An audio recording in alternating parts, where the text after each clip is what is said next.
Coach, you got a lot of bodies at cornerback. Does that help in terms of being able to switch to a nickel with so many guys with game experience back there?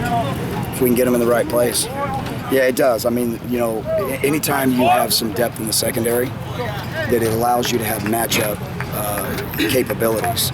So it's not just having bodies, but it's having guys that are in the right spots, doing what we're asking them to do. So it helps that we've had some guys that have played at that position before. But the more guys we can develop as a nickel and dime type people, the better off we'll be flexibility-wise. In terms of an installation, I guess all that's done. So kind of what's the focus now the next week and a half, 2 weeks? Well, we're starting to really pare down and zero in. You know, we've put a lot of stuff in. And so you build a library of what you're trying to be able to pull from the year. So now we got to go back and specifically focus on certain coverages, certain things that we're doing. So now it's kind of going back in and taking everything piece by piece and cleaning it up. You spoke about 2 weeks ago, I guess, about the battle at linebacker between Kason and Joe Jackson.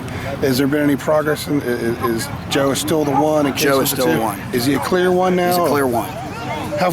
What's the distance here between the two of them? You know, I don't know that I can measure the distance, but it's clearly Joe Jackson is the starter. You've had some competition too at both defensive end spots. What are you seeing about those guys? You know, I see great competition there. I think guys are still fighting and battling for jobs. You know, again, at that position, we're not set on anybody yet. That's not a clear cut who will be the starter. But again, competition creates a lot of energy and a lot of urgency at practice. So that's good at that position right now because we haven't settled in yet. Has anyone in that position stood out to you this week?